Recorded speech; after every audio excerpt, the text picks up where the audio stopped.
the skies are wide and the freedom stands, with a Bible in my hand and a prayer in my heart, living this life where the wild plays its part. Dust on my boots and my hat pulled low, got my trusty rifle and I'm ready to go. Hunting the game as the sun hits the sky, in the heart of the 701 I feel so alive. Guns and the 701, that's how we roll.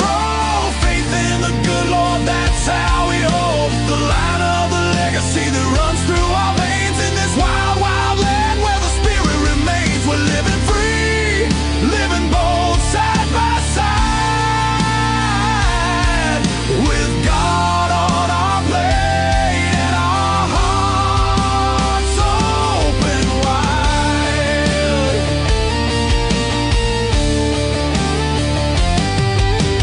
Ranch in the fields, the cattle run free, with a purpose so strong, it's our grand legacy. The rivers run deep as we cast out our lines, fish in the waters where the North Star shines. Got the warmth of the sun with the chill of the night, with every shot fired we're ready to fight for the freedom we cherish. The second is true, with family beside us we stand through and through. Guns in the 701, that's how we roll. Faith in the good Lord, that's how we hold the line of the legacy that runs through our veins. In this wild, wild land where the spirit remains, we're living free, living bold, side by side,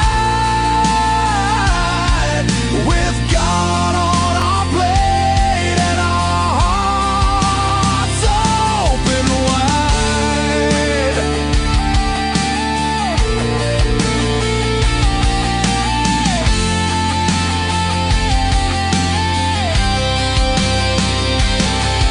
In a world that's spinning with sins that they wield, we stick to our values, our fate is revealed.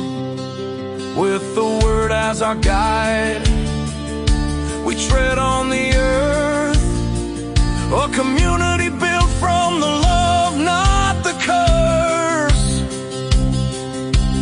Raising our voices, singing loud through the night, for God and our freedom, we'll continue the fight. Let the rifles ring out, let the spirits align. In North Dakota's embrace, our souls intertwine. So when you hear the gunshots and feel that proud sound, know it's faith and freedom that echoes around. From the fields of the ranch to the depths of the lake, with God on our side, there's nothing at stake. Guns and the 71, forever we'll stand in the heart of our faith, in this great free land.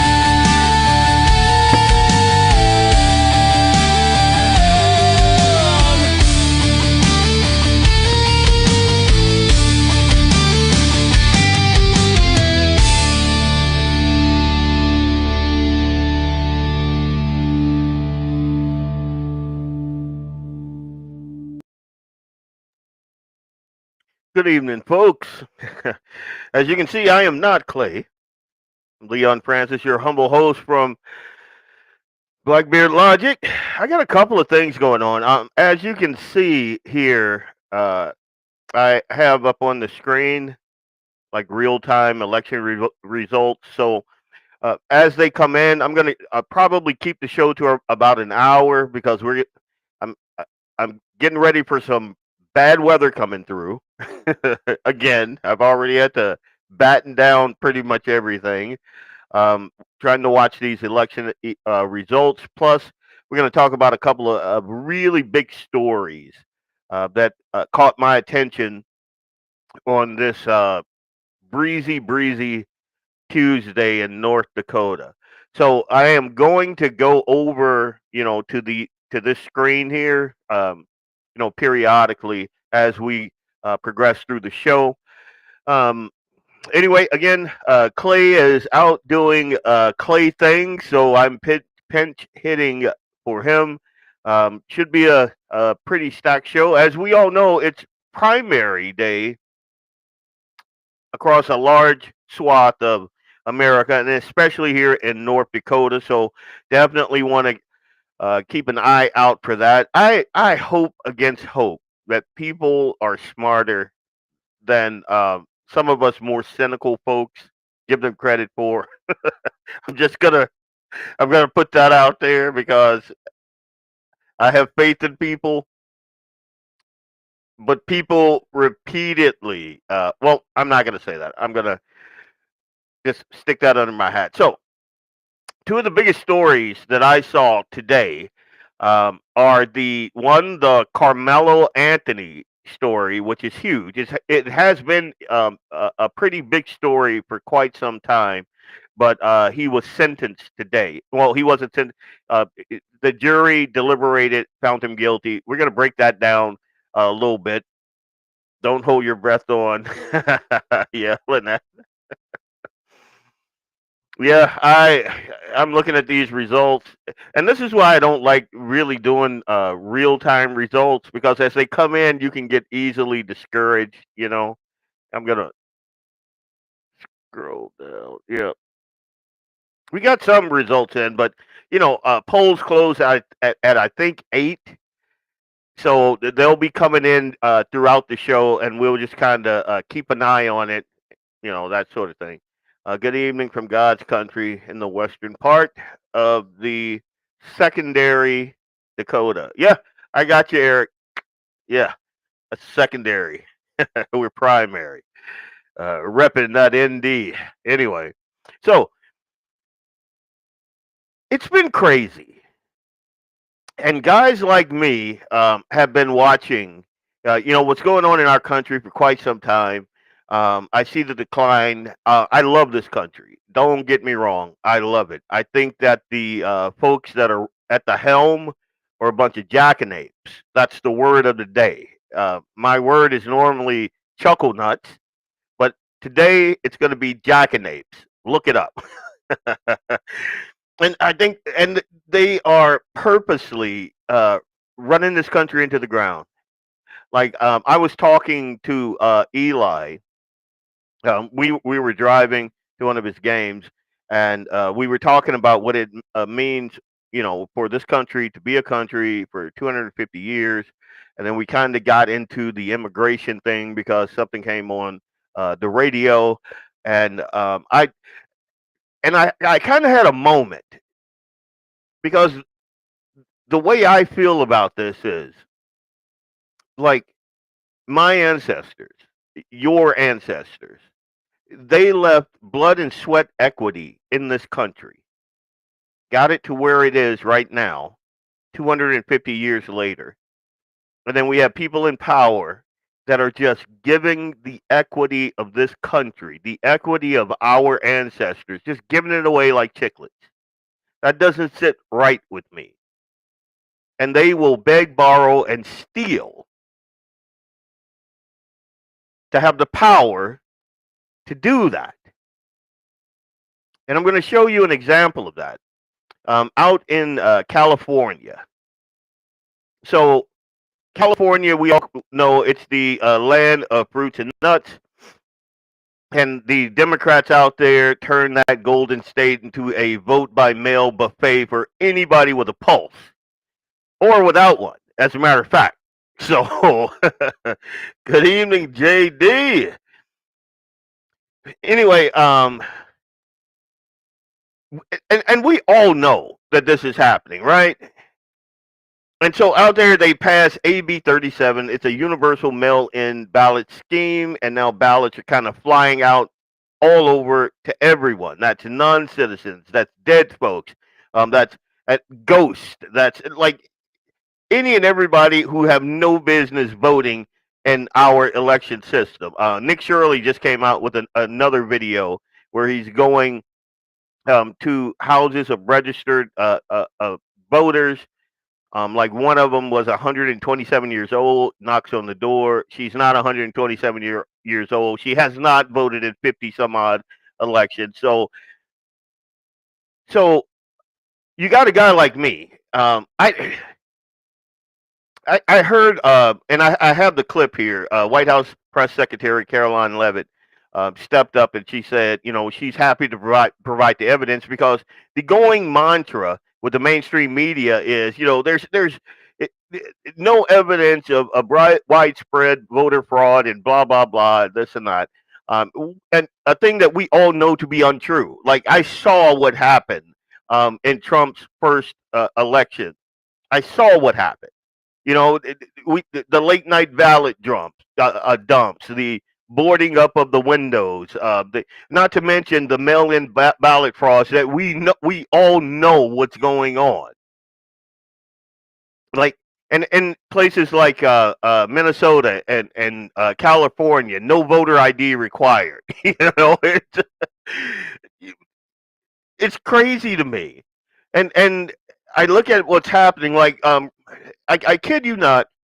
Right, not 5 minutes before I made it to air, I received a text from the wife of a sheriff deputy in Ransom County. Now, I haven't talked to her yet because I have not. I had time. Like I just received this, and I'm looking at it.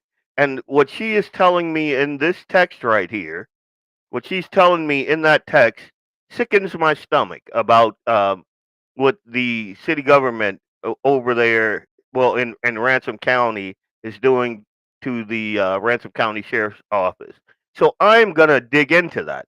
But when I see things like that, and I see the amount of money that is being grifted from us, it makes me upset. And then I think about what they did to the folks at January 6th, who, and this is my humble opinion, I'm going to turn some folks off with this opinion, but I don't think they went far enough.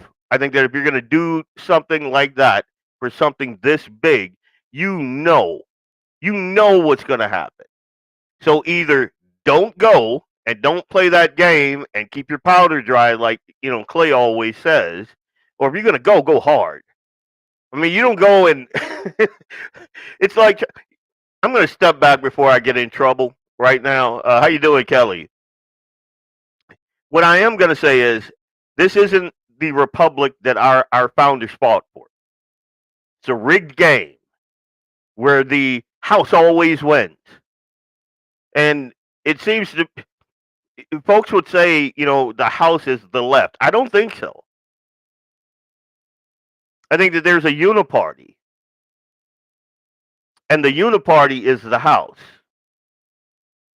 Like while they're screaming threat to democracy, they're erasing folks like me and you and my son's sacred right to vote and our blood, our familial blood and sweat equity that was poured into this country for our benefit, not for the elitists, not for the immigrants, not for the illegals, not for the refugees, not for anyone but us.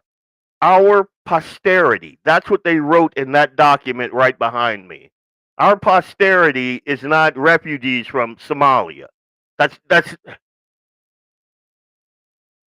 and that's why I think, and even this, the SAVE Act. I think what is stopping that thing from getting passed? One, and two, why do we need a SAVE Act? A lot of this stuff is just common sense that we all knew and we all know. Like you think about what California is doing right now. They've got 3 weeks. So the election was last week, and they have 3 weeks to count ballots. 3 weeks. Think about that. And I'm going to show you what happened. I'm a fan of Spencer Pratt, so I kind of I've been following him. When you see what happened to that dude, with the whole mail-in ballot and the vote dumping and all of that stuff. We're going to dig into that here in just a bit. Let me check. I'm going to refresh this page and see what's going on here. And then we're going to dig into a little bit of California nuttery. Oh, I don't like that. See, this is why I don't do this right here. I'm already getting disappointed. All right, let's go. Come on, Devin. Oh, that's disappointing. Well, nothing in Fargo yet. So, all right. So I'm going to play this. This is Trump. I don't know if you've seen this. Hey, Dan. I don't know if you guys have seen this video. This is Trump with some liberal nincompoop, Kuala Lumpur. Her name's not important, but what she represents is. And there's a lot of people out there that even on our side of the line that are kind of throwing Trump under the bus a little bit.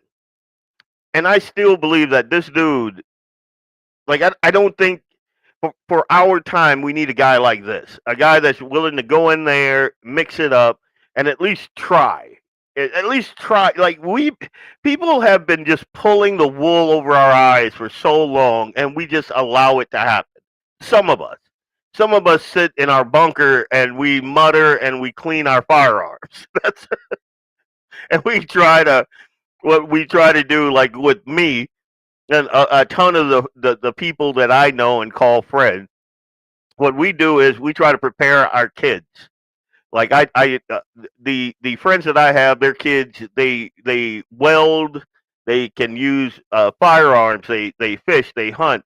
Like Eli and I are building a coop outside. It's 8x8. That whole prepping life. So there are some of us that are out here, and we're trying to leave our kids and our progeny and our surrounding area better than we found it. But a lot of people don't have that mindset. All they want to do is take, and they not only do they want to take from you, they want to give your unearned equity, that's sweat and blood, to other people who don't have a claim to it, who have absolutely no tie to it, who cannot understand the equity tied to the things that they are getting. But the elitists do. Because there are a lot of us who are woke and are waking up. And they understand that their time is finite. And there will come a time where they're not going to be able to, pull off a big psyop like January 6th. It's not going to work that way. But now I'm going to take a step back here. I routinely step right out on a ledge. But one of these days I'm just going to come on here and I'm just not going to care. I'm going to be deleted off all platforms. I'm going to tell you how I feel. I think that whole Tree of Liberty thing is way past due. Anyway, let's play this clip with Trump here. To the lives of people, they destroyed people. They sent people to what they did to the lives of people. They destroyed people. They sent people to jail. He's talking about January 6th here. Who did nothing wrong. All right, just to be very clear, there's no evidence of what you're saying, but let me ask you about Todd Blanche. Let me ask you about Todd Blanche. Listen to me. Let's talk about Todd Blanche. There's tremendous evidence. There's nothing but evidence. The election was rigged. It was a dirty election. And it's happening again right now in California. You've never presented evidence. It's happening right now in California. Right now, it's look at what's happening in California. Where's the evidence to that? It's the 4 days. Republicans are doing well in California. No, they're not. They're dropping fast because it's a rigged election. Let me tell you, it's 4 days, and they aren't even close to coming up with it. You know why they're doing that? Because they're cheating on the election. Do you have evidence to support that? All I have to do is look. All I have to do is look. And see, that's their argument there. Well, do you have evidence? Well, Democrats, especially out in California, with Gavin Newsom.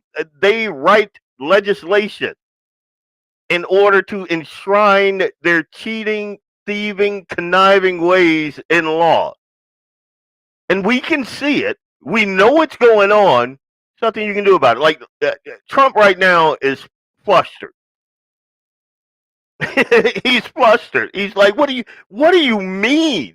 You know, and I'm going to show you some evidence of this here in a bit. But I like the way he handles this idiot. Listen, and I listen to people, and let's see what happens. But sir, that's not evidence. Do you think it's appropriate? That's how they count the votes. Do you think it's appropriate that they have an election and 5 days later they're nowhere close to picking a winner? State and local officials acknowledge they are slow. They're urging. No, they're crooked. They're urging the votes to be counted quickly. That's how they vote in California. They're crooked, just like you're crooked. Your press is crooked, and Meet the Press is crooked. To be fair, I'm not crooked, but let's really. Let's well, continue. You play right into their hands. Let's continue. You're either crooked or you're stupid. You play right into their hands with this rap. You know that these elections are rigged.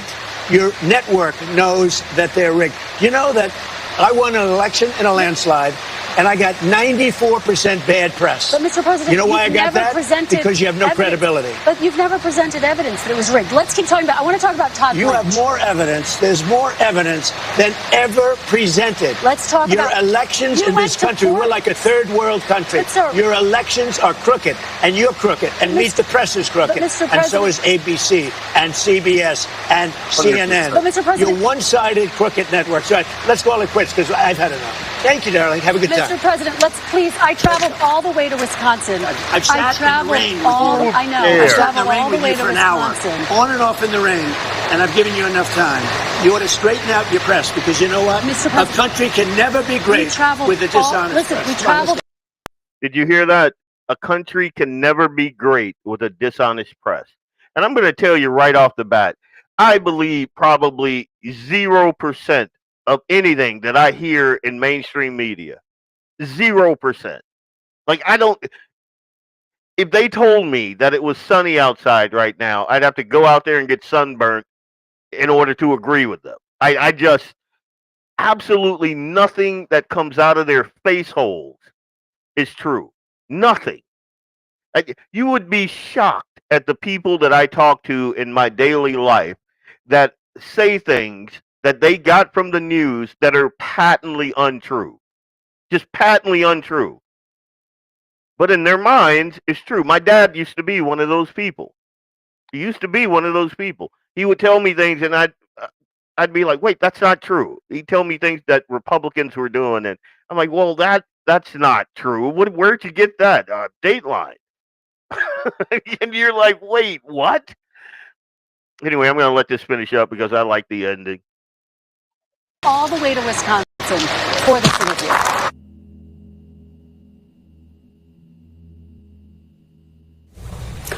I spoke with President Trump on Saturday, and we both acknowledged the complications during the interview posed.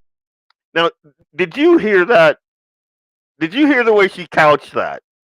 We both acknowledged issues posed by the rain, not by her dumbass questioning. I mean, and yeah. So, Lynette, that is a good point. When my wife and I were watching this, I told her, this is what they do to make this liberal woman seem like she's such a big personality.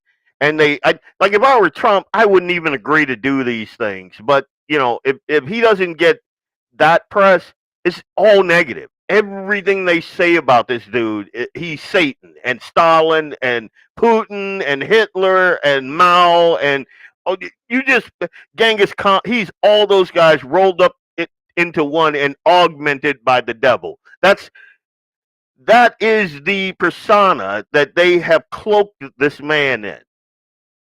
And even some on the right. And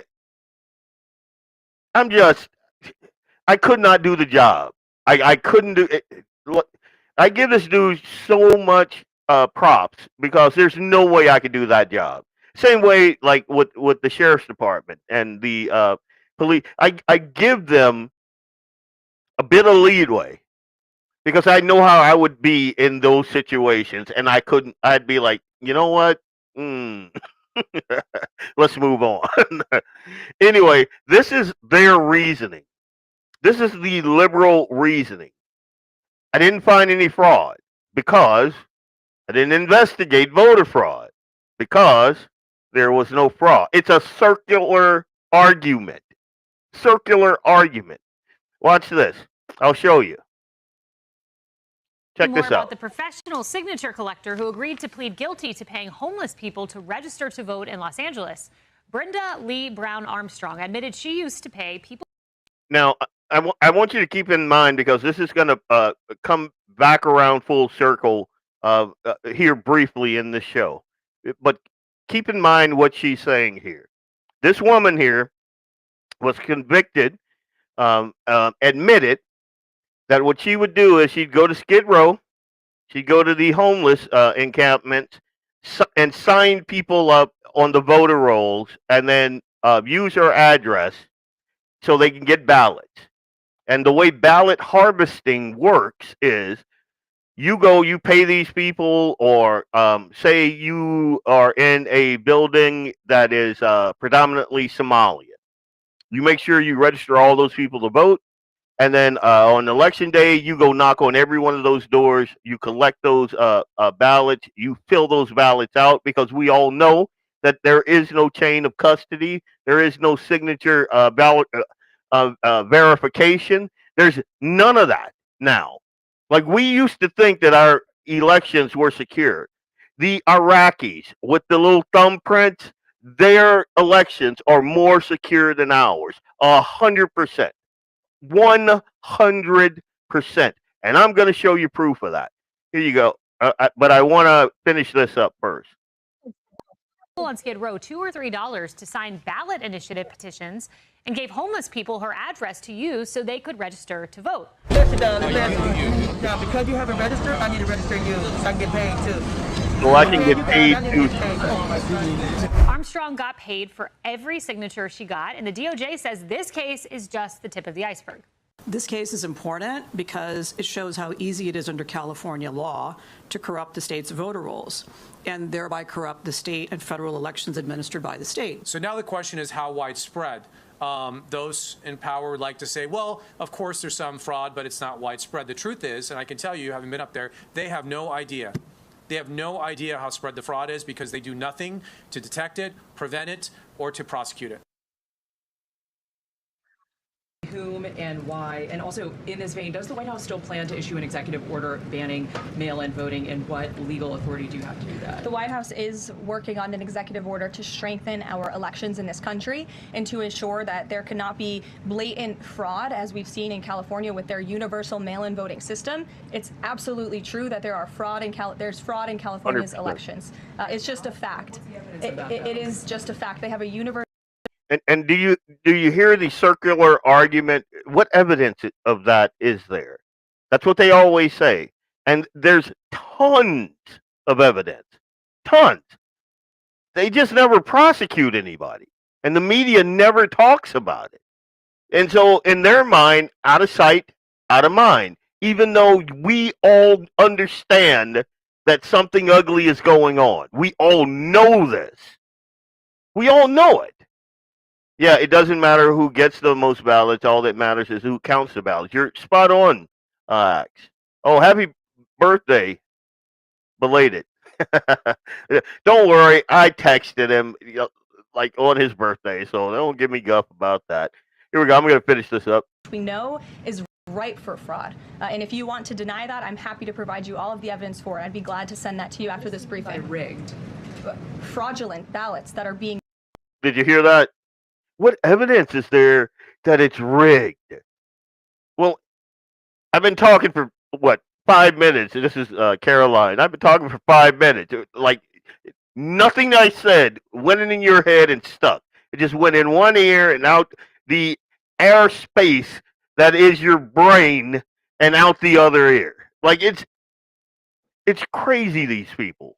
In the names of other people, in the names of illegal aliens who shouldn't be voting in American elections. There's countless examples, and we'd be happy to provide them. As for executive action the White House is taking, yes, we are looking into that. And like any executive order, of course, any executive order the president signs is within his full executive authority and within the. I'm going to show you their strategy. This is the Democrats' strategy right here. Boom. Those are mail-in ballots. If you don't get that, break glass if losing. So in California, Spencer Pratt, he's running for mayor, and so he was in second place Tuesday, and then surprise, surprise, I'm going to show you what happened here. Boom! Look at that. So on election night, he's way up here. He's the red. There's Karen Bass, which I have no idea what sane person would vote for that idiot. I just, it blows my mind that this caliber of person will get elected. I just, these are not smart people. They're not good people. I don't understand. I don't understand how people can be so dumb. But that's neither here nor there. But I want you to look at this. See, on election night, you got this ramen chick. You see where she's at? She's in the green. You got Spencer Pratt way up there. Look at that. He's number 2, so he'll be in the runoff with Bass. And Bass is all the way up there. But as the days progress and they start counting, the mail-in ballots, look what happened. That's a 43,000 vote swing. On election night, he led her by 40,000 votes. And they have 3 weeks to count. 3 weeks, folks. And not only that, do you know what the statistical likelihood of this ramen chick getting this many votes and Spencer Pratt getting like 0? Do you know what that looks like? I didn't. So I asked Grok. And I didn't just grok it. I super grokked it. And this is what Grok told me. I said, what is the statistical probability of Spencer Pratt getting 0 out of 24,000 votes in a late night Los Angeles ballot drop? Grok says extremely low, on the order of 1 in trillions, or far smaller. Effectively impossible under a simple, independent, binomial model. That's insane. That's insane. This is organized ballot harvesting right here. And you don't have to believe me. And again, it shocks me that, the media doesn't have the testicular fortitude to go out there and actually do a bit of journalism. I'm going to show you something here. Give me a sec. What do you think the homeless population in at Skid Row is on like a daily basis? What do you think it is? Drop it in the comments. I'm going to BS for just 2 seconds. Drop it in the comments. I'll look at let's look at these results quick, and I'll just wait for a couple folks to drop. What do you think the homeless population is? And I'm going to bring it all around, and you're going to see. I'm going to show you something. Oh, this is here. I'm going to show you guys this quick, and then we'll go back. So they are projecting that fedora chick. If you guys can see that, they're projecting her to be the winner. But only 15% of the votes in. But, so I guess that could change. Let's go up here. Kent Weston. is ahead in that. Here, let me see. Donna Henderson. Henderson is. Yeah, I like Donna. She's good people. Let's go down to Fargo. I want to see what's going on there. Give me 1 second. Come on, Chris. I want Chris Olson to win there. Devin, come on, Devin. We still got a little bit of time there. I don't like that ballot measure. I don't like that. That does not make me happy. And nothing in from Fargo yet. As you guys all know, I'm a Michelle Turnberg fella. All right. So 2,400. Good guess is what I'm looking at. Axe. He's saying 2,400. So I'm going to show you. So keep in mind that there was a 43,000 net swing in this right here. 43,000. So Spencer Pratt went from here to here, and the ramen noodle chick went from way down here to there. She's in the green. Now I'm going to show you this. Give me 1 second. Can you read that? Why are there so many homeless people in Los Angeles? Can you see what it says right there? There are about 43,000 people homeless per night in the city of Los Angeles. That's a mighty big coincidence. That is a mighty big coincidence. And I tweeted this out, and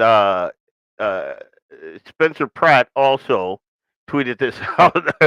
A net swing of more than 43,000 votes since Tuesday.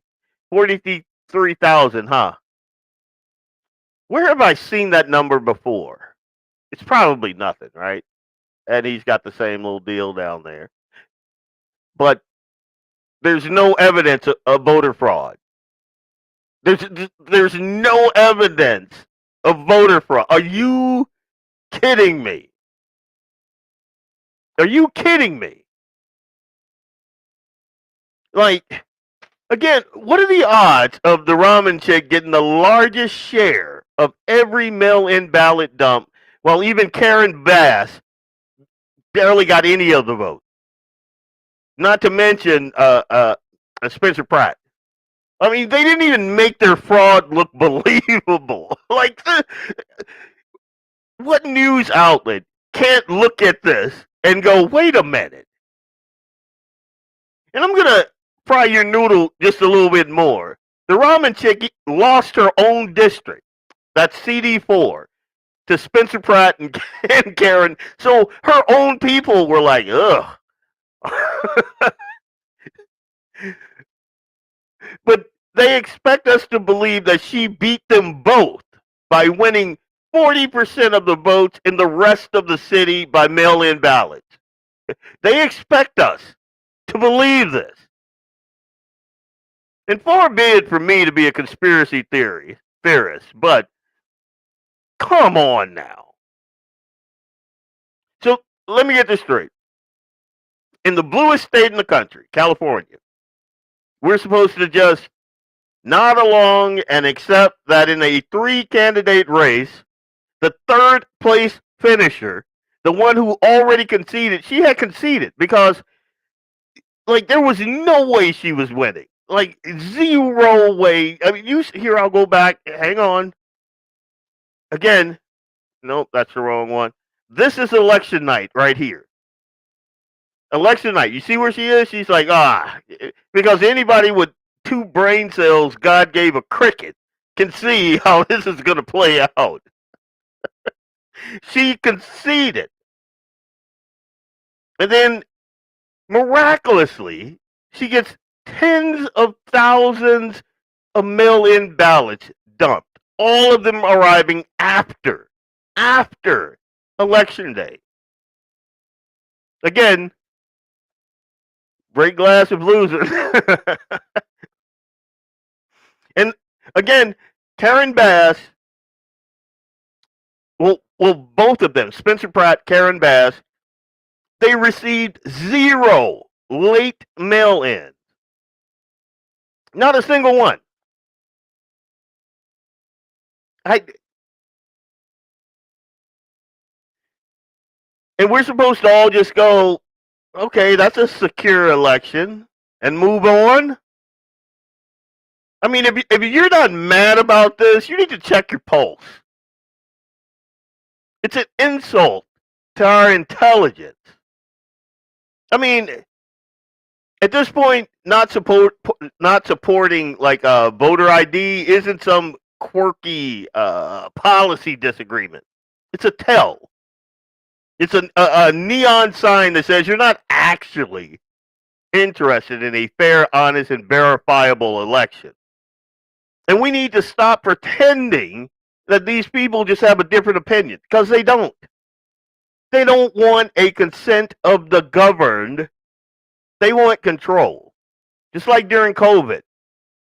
They did not want informed consent. They wanted control. Full stop. And they'll bend and twist or manufacture reality in order to get it. And again, it's like I was telling Eli, and how much money does Los Angeles. This is a big deal. And again, there are so many charities and homeless this and that. And the homeless problem gets bigger and bigger. You know why? Because that money doesn't go to those people. They could buy all of those people a house. Every single homeless person, they could buy them a nice house with the amount of money that pours into California, in the billions of dollars. But it all goes to administrative costs. You'll see some uber liberal, most of the time is a chick or a homosexual guy, and they're running some nonprofit, or maybe it's probably more than likely nonprofit. And then you see them out, just like in Fargo, at the, what is it, where they do the needles and all of that garbage. She's making 6 figures. So, of course, I mean, and then you go out to California, think about how much those people make. Like in Fargo, North Dakota, that idiot is making 6 figures to hand out booth kits and crack pipes and hypodermic needles and whatnot. Think about how much they make in a place like LA. That money doesn't go to help the homeless. They need those homeless people, though, because, break glass if losing. That is a reliable voter block right there. Reliable. All you got to do is have a girl like that woman that I showed you earlier. Go out there, give them a couple of bucks. They probably pay that woman well to do what she does. You ballot harvest. You get those ballots in just like they did. And then you're off to the races. You'll never lose another election. And it shows, because California is so poorly run. Yet the people that are running it into the ground keep getting elected. And the money, the grift is, like, I saw all of these stars, like even Samuel L. Jackson, doing commercials for Karen Bass, and I just shake my head. When the place was literally on fire, she was over in Africa yucking it up with some commie. Like, how do you vote for that?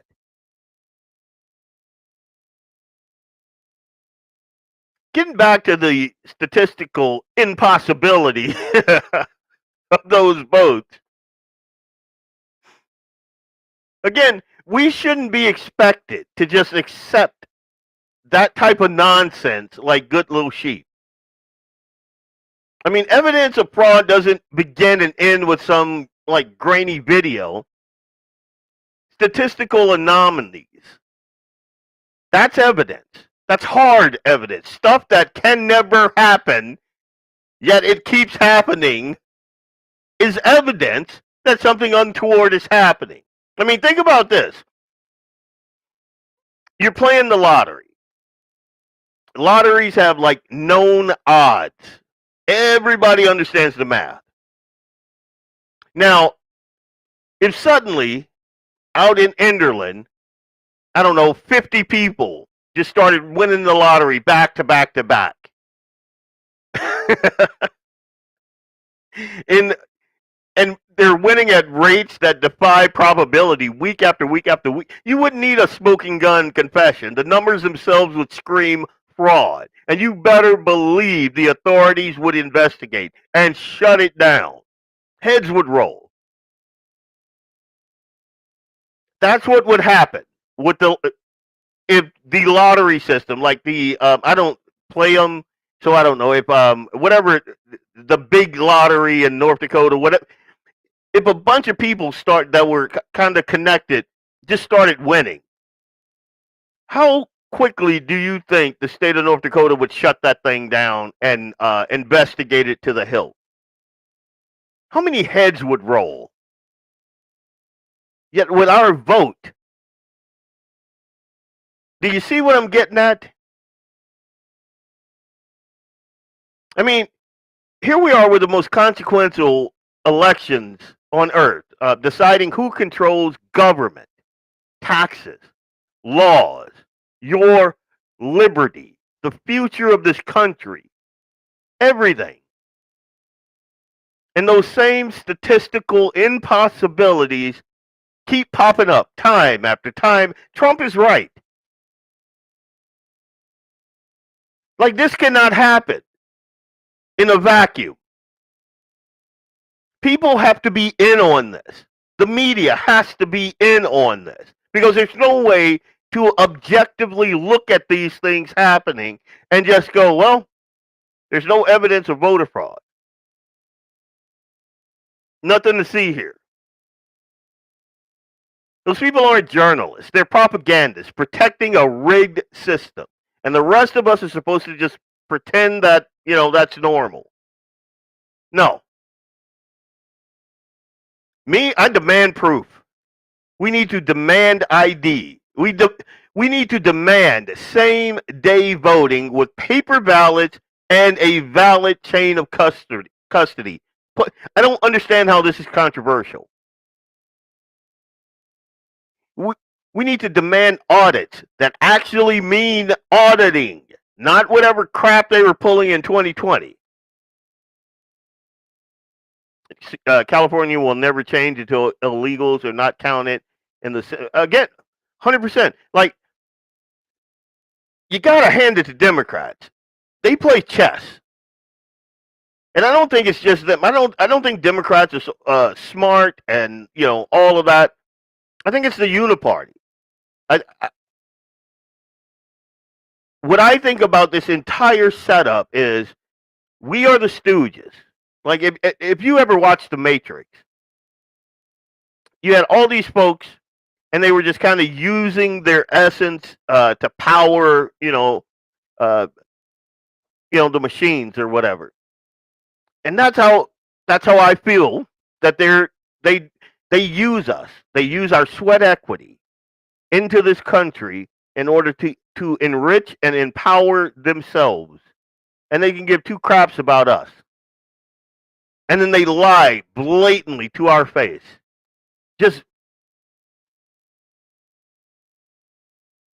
And Trump sees that. And I believe that dude thought. I think he thought this the first time around, and then after he saw how corrupt everything was, after they stole the election from him, he got a game plan together, and he's like, we're going to go in here and we're going to do something. And the system said no, because the system protects itself. It's going to throw all kinds of crap at Trump. Oh, here's Israel.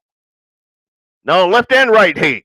Keep us fighting over this, that, and the other thing. Oh, the ballroom. Oh, this, oh, that. All these little fights. And in there trying to do the thing that needs to be done. And they're going to just keep throwing crap. And that's why I don't talk about it. That's why I don't run Trump down. Because I don't believe that anyone that is running him down on the left and the right could do a fraction of the job that he's been able to accomplish with the headwinds that he's had to face. There's no way. And I'm not a shy guy, and I'm not a weak guy, but I couldn't do it. I don't have the temperament. I don't think that there's enough time in the day. I don't have the skill set. Like, I couldn't do it. So why would I run that dude down who's like just balls to the wall trying to do the right thing? Even with this 250th, headwinds the entire time. Hey, I love this country. This country is great. We're going to celebrate being here for 250 years, grabbing our independence. What about slavery? What about this? What about that? What about... You can't just be happy for your country. I mean, again, someone said if Trump could cure cancer, and they would find a problem with it. I guarantee you. There would be congressional hearings about Trump being mean to cancer cells or something like that. We gotta, and I don't know if it'll ever happen because we got Republicans in there now, and we still can't get something that is, in my opinion, unnecessary as the SAVE Act enacted. Something so simple, so common sense. Hey, if you're like the whole census thing, like why is that controversial? Why is that controversial? Birthright citizenship to me is a no-brainer. No, this is what they meant. This is what was going on at the time, and this is what they meant. And they would never have done this had they known that we'd be idiotic enough to just flood the country with third worlders. Man,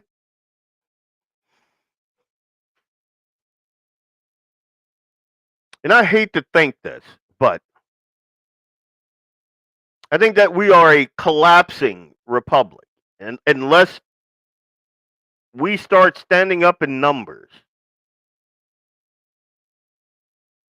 I mean, the uniparty, the ruling class, whatever name you want to put on it, looks us dead in the eye daily and says the quiet part out loud, and then calls us conspiracy theorists just for noticing.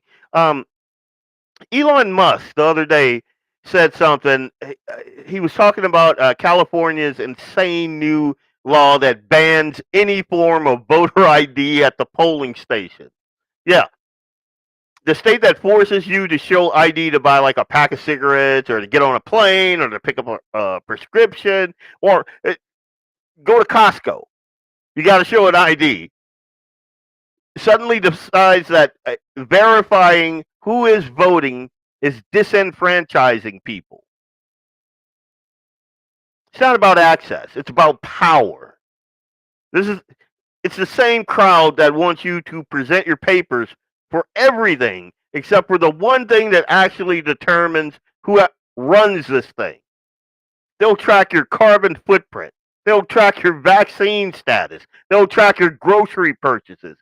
They'll track you if you were anywhere in the D.C. area on January 6th. But asking, hey, are you actually a citizen who lives here before you cancel my kid's future with your stupid ballot? Is that too much to ask? This is how republics die. Not with a bang, but with a rigged ballot box and a media that calls basic common sense racist. It's unbelievable to me. And with that, I'm going to check the live. Here, I'm going to go to this, and then I'm going to hit some commercials, and we're going to come back and talk about Carmelo Anthony in Austin. All right, let's see what's going on here. I already and folks, to the folks that don't know what's going on here in North Dakota, one, we got the primary results rolling in, and two, we got severe weather rolling in. Severe weather. So, got the basement prep. I'm ready. Did my push-ups so I can pick my daddy up and take him down there. He's gonna be honoring. He's not gonna want to go, but yeah, this is let's see, Judy Lee. Well, that's not coming in yet. Mary Grainer. Oh, is doing pretty good. 66% over 33%. I'm hoping Jeff Holverson pulls this out. Nothing there. Nothing there. I like Matt Evans and Kathy. No, he's outside. Let me see. Let's see. Yeah, I kind of figured Levi Bachmeyer, all that money. Again, we got to do better. We got to do better. Nothing in the Fargo mayor race yet. So, and there's some other races that I'm following down there. Ultra MAGA. How about an election update? Oh, that's what I just did, dude. So, yeah, things are changing. So as it stands now, it looks like Superintendent of Public Instruction. They're calling it for Levi. They're calling the PSC for Sherry. Let's see. What are we doing here? Fedora check up there.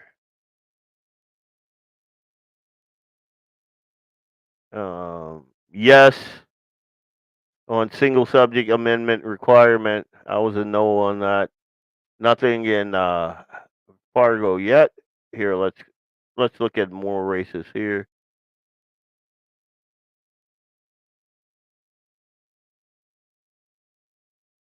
District 1, yeah. Oh, there we go. They are crawling in slowly but surely. All right. We're going to hit a break, and then we're going to come back and talk about this Carmelo Anthony idiot. Austin Metcalf. And my feelings on this whole thing and how they try to turn this into a black versus white thing. It's sickening. And again, and I've said this on several occasions, I don't care if you're black or white. It doesn't matter. But when we see very clear patterns, like me, I profile. And I don't care if someone thinks that profiling is wrong or whatever. I think profiling is nature's way of keeping you safe. And I think if more people profiled, we'd have lots less assaults and murders and things like that. And as a matter of fact, the reason you profile is exactly to prevent what happened in this instance with Carmelo and Austin. That's how you prevent it. You see someone who is out of place and you mitigate that. But we're going to talk about it after the break. This thing here, like, who believes this? Who believes that Joe Biden got substantially more votes than Barack Obama twice, Hillary Clinton, and what's old hee-haw's name? Whatever, Kamala, whatever. Anyway, here we're gonna hit a break here, and we'll be right back. I'm Leon Francis, BlackBeardLogic, sitting in for Clay tonight, and Guns in the 701. Watching the election results, watching the weather. I mean, it just got dark here, like unnaturally dark. So I can hear the wind kind of whipping around out there. But we're going to keep an eye on that. And then we're going to come back here in just a bit, right after this break. Hey, it's Leon Francis from BlackBeardLogic on the Guns in the 701 network. I'll be right back after these messages from our sponsors. Stay tuned. LAUER Auto Repair, located at 309 South Washington Street in Bismarck, North Dakota. Give them a call at 701-258-6308. The team of mechanics at LAUER Auto can take care of any problem your vehicle is having. And when you do business with LAUER, you can be assured you're doing business with a pro Second Amendment America First repair shop. There are plenty of other auto repair shops in the Bismarck-Mandan area. But why take a chance at patronizing a shop that might not have your beliefs at heart? Make no mistake. Make no mistake. LAUER Auto is your pro Second Amendment repair shop. When you talk to the guys at LAUER Auto, don't forget to tell them that you heard they are a sponsor of Guns in the 701 and that you appreciate their support of our pro Second Amendment, pro North Dakota live stream and podcast. That's LAUER Auto Repair, 701-258-6308. 701-258-6308. Located 309 South Washington Street in Bismarck, North Dakota. I am Leon Francis, and this is BlackBeardLogic on the Guns and the 701 network. Let's get it.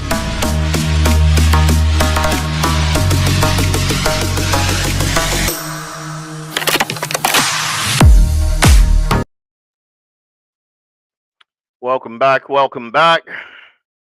So, if you haven't heard, and this is a pretty big deal here. It's been going on for quite some time. There was a guilty verdict today for Carmelo Anthony in the 2025 murder of Austin Metcalf. And so this is Carmelo. So he was 17. He stabbed a 17-year-old Metcalf once in the chest with a knife during a rain delay in Frisco. Now, folks from North Dakota, especially from Fargo, if you're familiar with the Bison, like we were in Frisco almost every year, you know.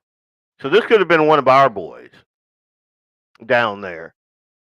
So he's at a Frisco ISD track meet after refusing to leave. He was in the wrong tent. People told him, hey, you're in the wrong tent. He knew that he was in the wrong tent. And so they asked him to leave. And basically, he said, make me leave.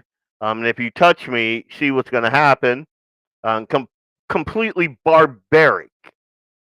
Just no home training. No emotion control. Nothing. And he stabs this kid. One time in the heart and took off running. And so this case has been in the national spotlight because after this happened, a black female liberal judge took Carmelo Anthony's bail from $1 million to $250,000. And that's significant because at the same time, they started beating the George Floyd drum because Austin Metcalf is a white kid. So they were playing this as a self-defense thing. And it was never a self-defense thing. There was one guy acting like a out-of-control animal and another kid that was just there for the track meet. He's with his team. He's the team captain. The coach put him in a position to make sure everything runs smoothly. And if you know anything about these events, you know, you have your different tents.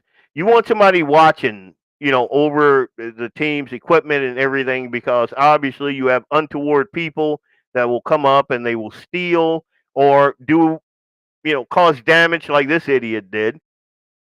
And so for quite some time, this has been a big racial thing. And every time something like this happens, it's the same script. You got this black guy that decides that basic human decency and impulse control are optional. And some innocent kid pays for that with his life.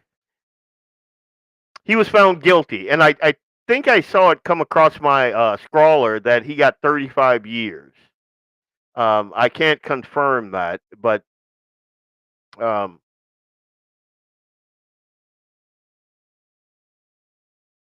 so Anthony, this guy here, Carmelo, he's from another school. He planted himself in the Memorial High School tent.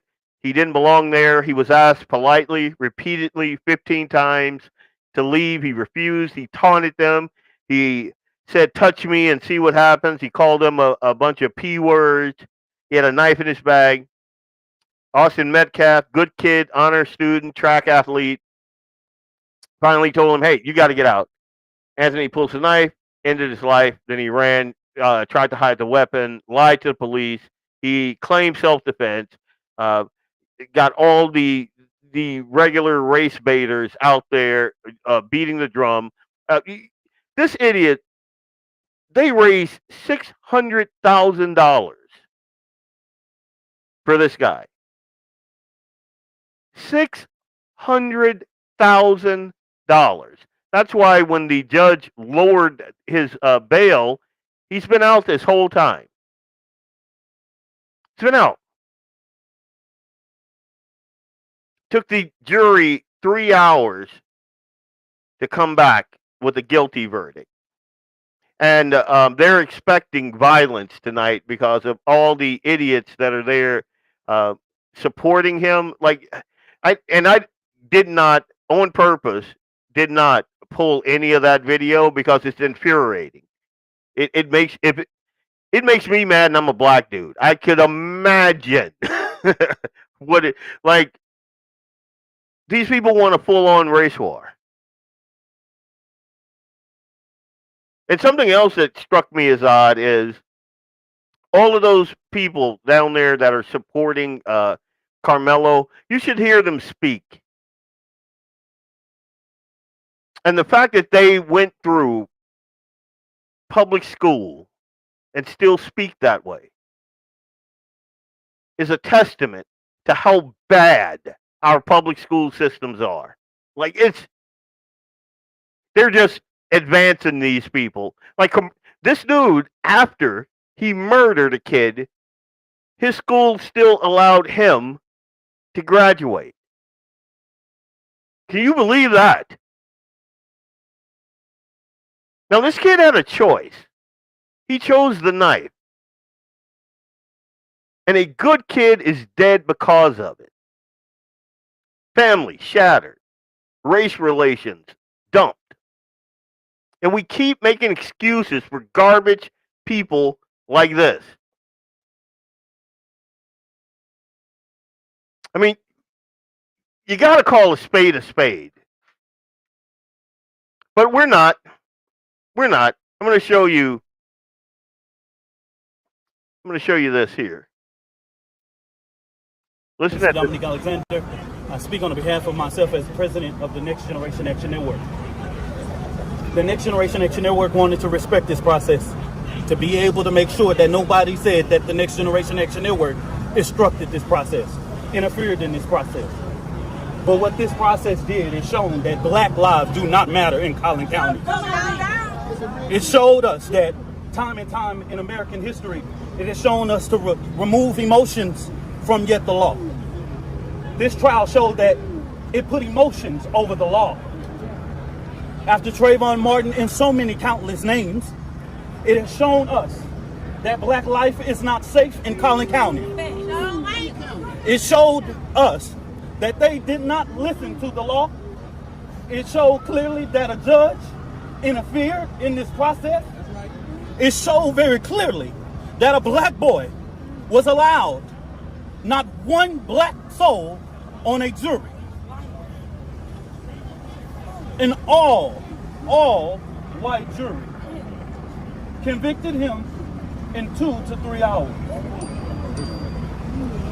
We know that they did not prove their case.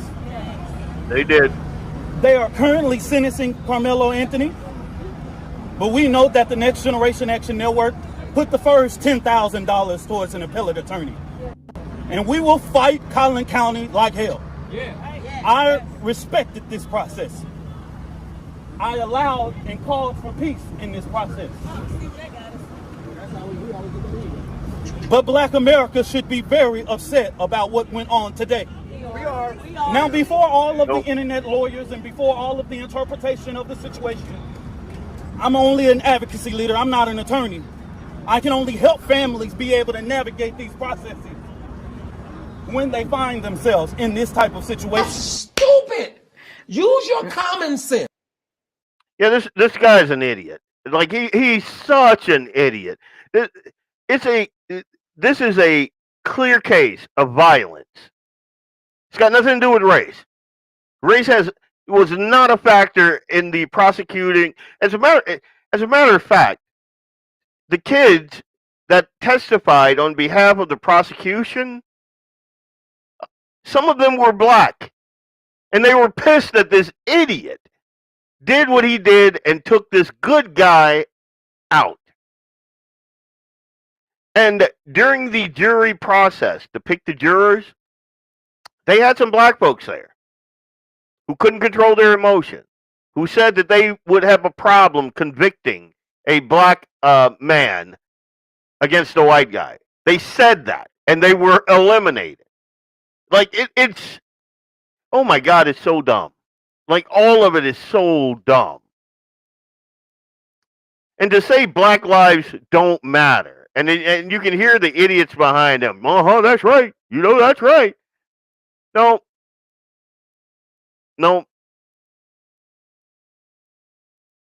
Because if you really want to talk about it, we can talk about it. Let's talk about a little FBI data. Can you see that?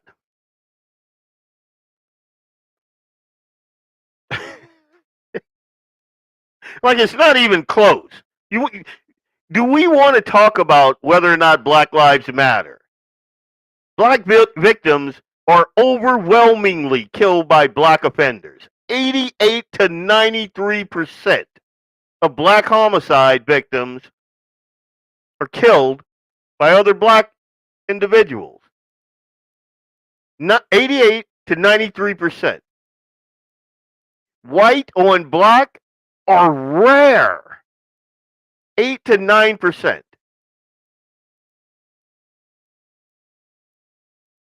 So a black person, while we're screaming Black Lives Matter, is 10 times more likely to be killed by a black guy than a white guy. Like, it's not even close. But you got these people grifting. This is what that looks like. This is what it looks like. Look at that.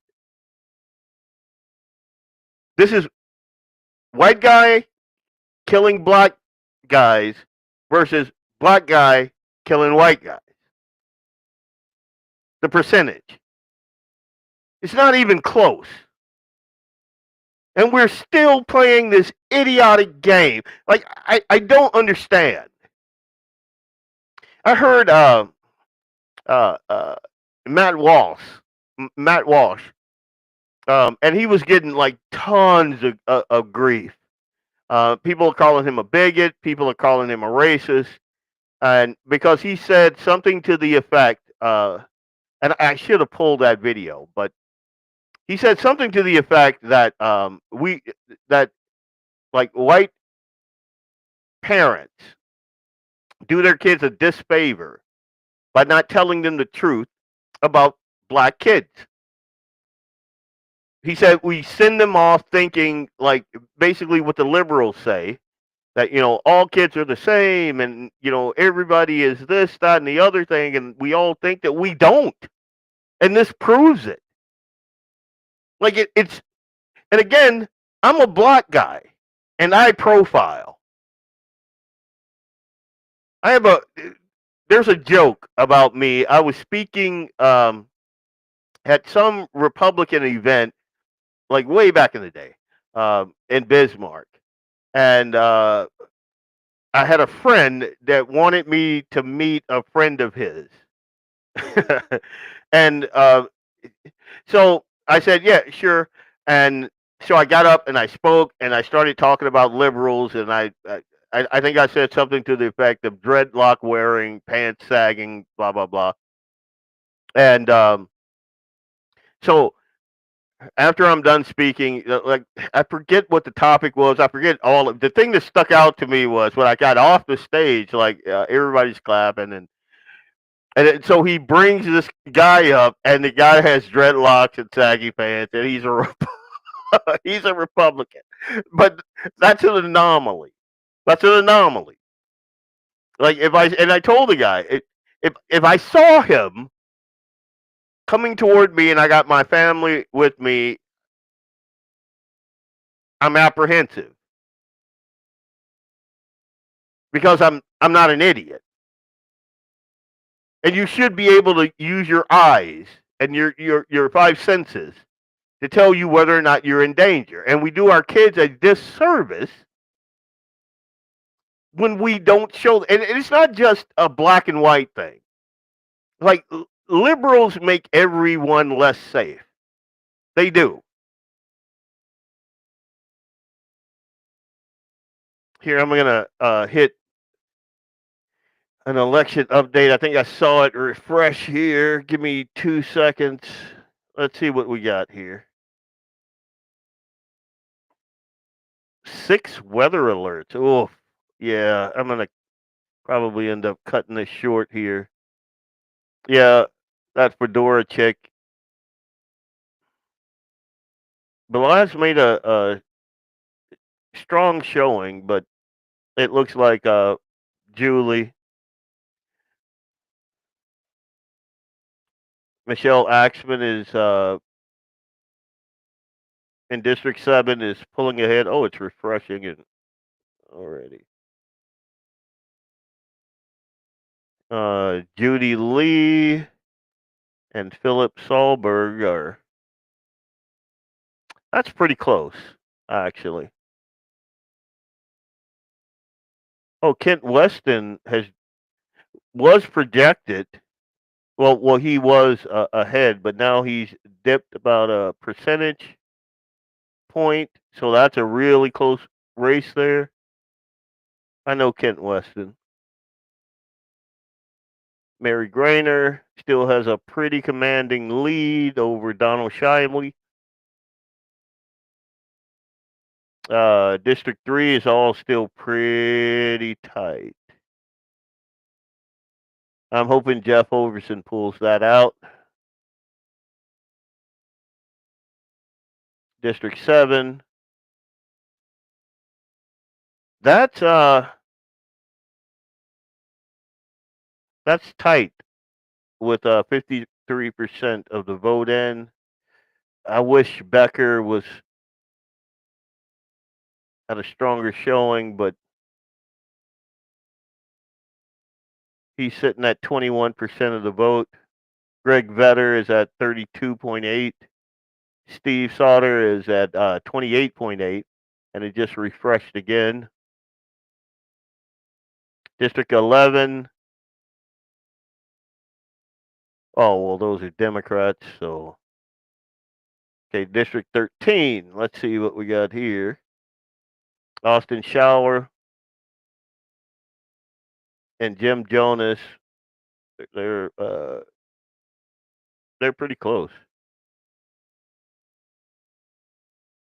Everett Duckworth is at 213.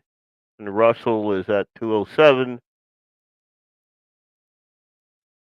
This is a tight race. Got 2 open seats here. Kathy Freelich is 39.1.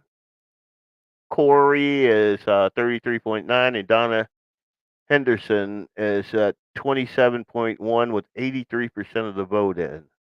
Oof. Come on, Donna.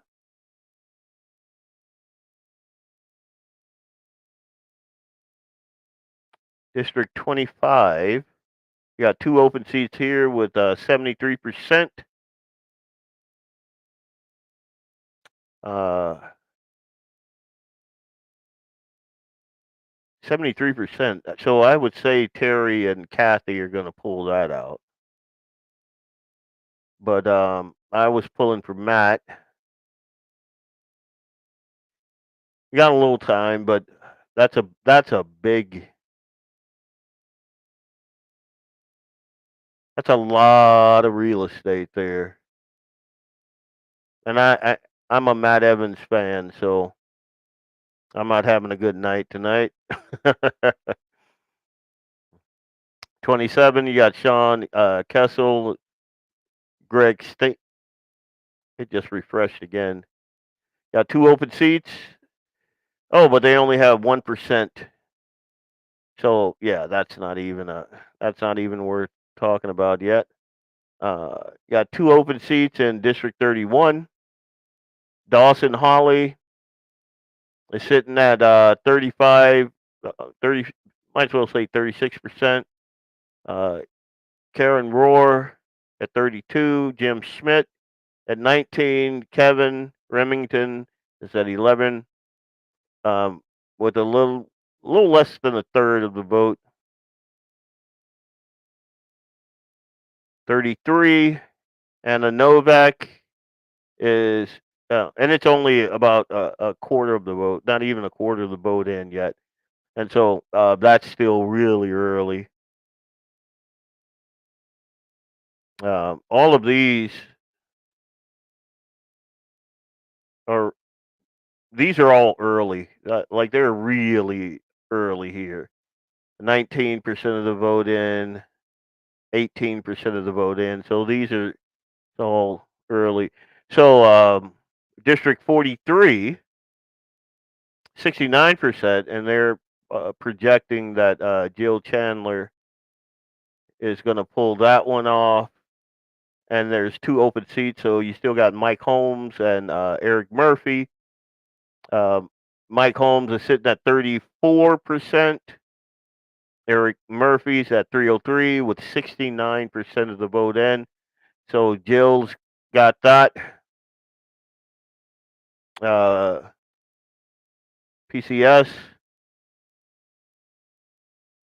43% of the vote in, and it looks like Sherry is kind of running away with that thing. And again, I'm a Devin guy. I got his sign out in the front yard. It's probably going to blow away tonight. Levi Bachmeyer, 47% of the vote in. 2 seats open. They're projecting that Levi is going to grab one of those. Tracy Foss sitting at 29%, and Charles Tuttle is sitting at 15%. Ballot measure. Again, I'm not having a good night, guys. They're projecting that thing with 51% of the vote in, and it's sitting at about 66% yes and about 34% no. So there you go. Whoa, this is ugly. I don't like this. But it's still early. Josh Boucher. I wish I could see what percentage of the vote. It's not showing me that. But Josh Boucher is sitting at 40% versus Michelle Turnberg at 38%. I'm hoping that changes really quick. Okay. let's get back to the. I'm gonna. I'm probably gonna wrap this up pretty quick. Here, this is something I want to share with you. Chip Roy, who, man, I am a Chip Roy fan. I talked about this last week, and the fact that he was beaten down there. It's kind of a bad deal. But this is today at the House Judiciary Committee hearing. Chip Roy, he's talking to the SPLC interim leader, that's Brian Fair, and he asked him a simple question. Out of the 1,500 plus hate groups on their hate group map, how many are Islamic extremists? And this was his answer. Take a listen. How many extremist Islamic groups do you have of the 1,500 or so organizations you have on your hate map?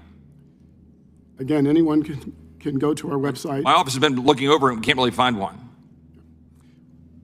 Again, it is the SPLC's. You think SPLC could provide us a list of the Islamic-oriented groups that you have on your hate map? Mr. Roy, we don't target any group because of its religion. Really? I want to be clear about that. Really? Yes, that's exactly right. We target no group because of its religion. We target groups because they express statements and engage in activities that demean and vilify. So you brought up everything that guy just said is bullshit. Thank you. You brought up LGBTQ groups a second ago. Roy. So you brought up LGBT groups a minute ago. So you think there's a bunch of Islamic groups that are pro-LGBTQ? Is that the position of the SPLC? I just want to make sure the record is reflecting that. Yeah, again, these people make America less safe. They make America less safe. Like, so the Southern Poverty Law Center, and we know that this year they've been indicted because they were actually funding extremist groups. They even funded transportation to the little Unite the Right rally, and then they grifted hundreds of millions of dollars off of showing, look, racists are everywhere. So that's the caliber of people that you're dealing with. They were once I guess you could call it a civil rights watchdog. And basically what they are now is a partisan hit squad. They slap the hate group label on conservative Christians, parental rights organizations, traditional faith groups for just defending their ideology, defending the obvious biology of boys and girls. Defending family values will get that hate group label slapped on you. But then you go to the Islamist extremism, and then nobody says a word. It's like Carissa Getsky in Fargo there, saying the obvious thing out loud, and my God, the bad press that she got behind that for saying a thing that is true.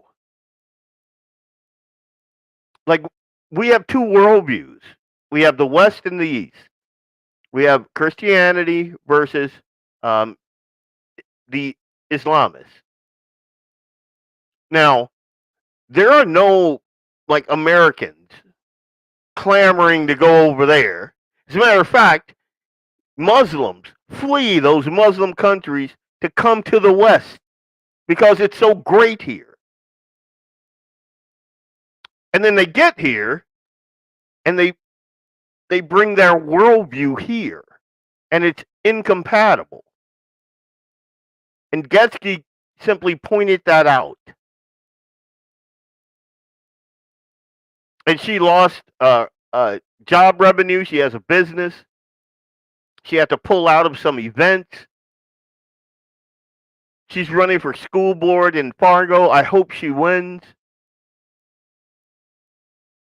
But again, she's saying the obvious thing out loud. Liberals say the lie out loud. Muslims are just like us. They're not. Their worldview and ours are polar opposites. Christianity built America. Liberty, freedom, First Amendment, Second Amendment, Fourth Amendment. You don't have any of that in any of the Muslim countries. Not a single one of them. And you'll see liberal women, like the people that were attacking Carissa, a lot of them were liberal white women.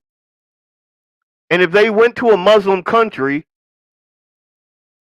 all of their feminism goes right out the window. They don't believe in any of that crap. I mean, you can't even drive in some of those places if you're a woman.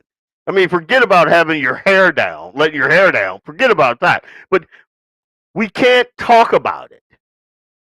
We just have to allow them to come here, to infiltrate, and we have to be quiet about it.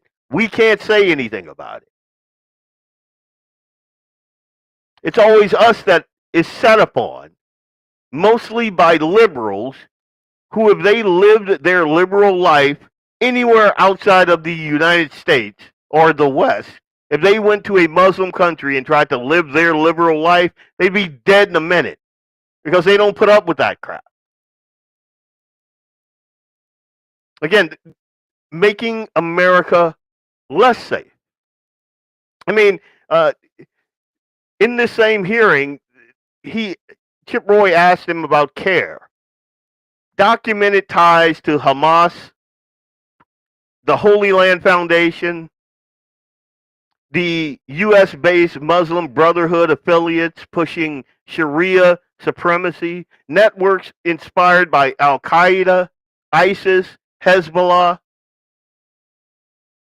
and nothing like none of those groups are on the SPLC's hate map. None of those groups are.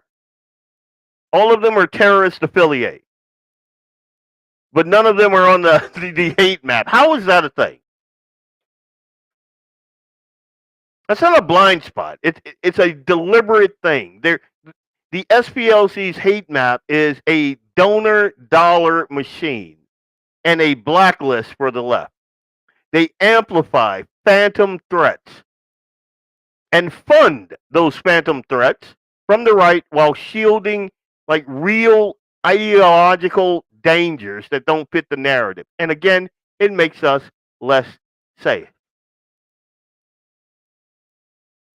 Chip Roy nailed it. When you ignore actual extremism to manufacture enemies, you're not fighting hate. You're enabling it. It's about time we see that scam for what it is. And before I sign off, I want to make an observation. Like, I look at Fargo. I look at the mayoral race with Michelle versus the other folks that are in there. I look at folks like Carissa Getsky. I look at folks like Charles Tuttle. I look at people like Devin.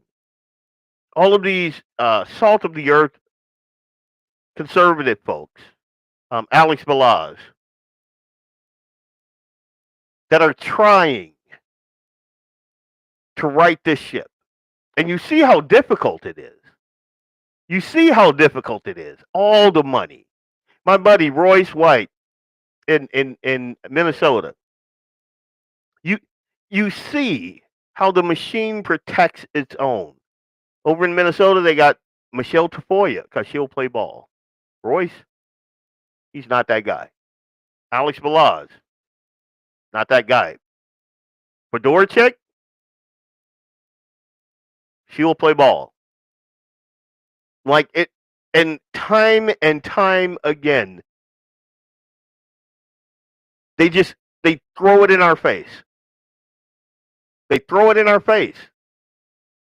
and expect us to be okay with it. We are well past the reckoning. Well past. And we can play this game where the Republicans are fighting for us and the Democrats or those guys are trying to run the country into the ground, and they can reverse that and play the same game with us. Or we can wake up and say, both of these people are playing us. I can't imagine a world where we're lectured by Republicans against informed consent, like during COVID, and we're okay with it. But we were. Voter fraud, but we were. January 6th. Conservative commentators, even some in North Dakota here. And we're just not talking about it. Nobody's going to talk about it. Money talks. And if you want to know how money talks, all you got to do is look at people like Rob Port, who had the unmitigated gall to describe himself as a conservative. Working for the Forum, all of the accolades that come with that, and all the money and all the grifting and all of that. It's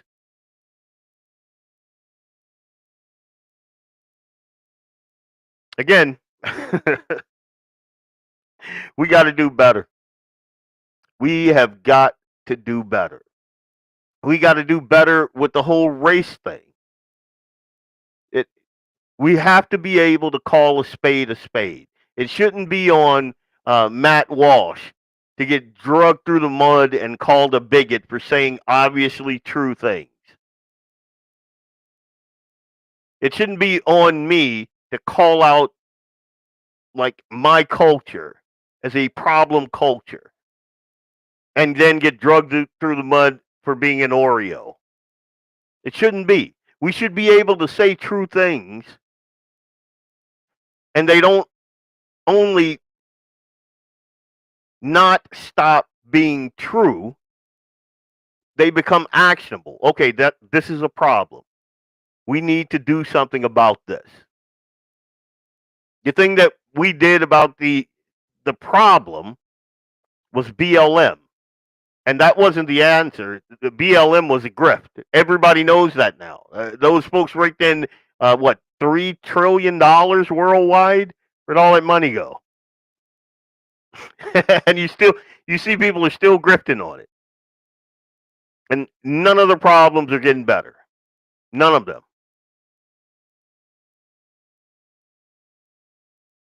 Leon Francis sitting in for Clay.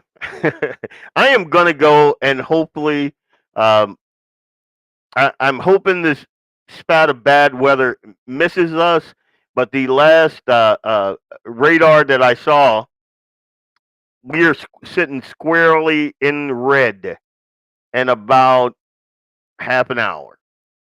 Squarely in the red. So I'm hoping again that no, I have faith. I think we're good. We got a solid basement, and so you folks out there, stay safe, because this thing isn't just coming through here. It's like moving through North Dakota. It'll be in Minnesota soon enough. But stay safe. I hear things blowing around now, as a matter of fact. Stay safe out there. Guns in the 701. I'm your host, Leon Francis, BlackBeardLogic. Thanks for hanging out with me. And I'm hoping some of these election results turn around. I don't have a lot of faith, though. I don't have a lot of faith in them. But I'm pulling for all of the conservative candidates. They are in my prayers. God bless you guys. Good night.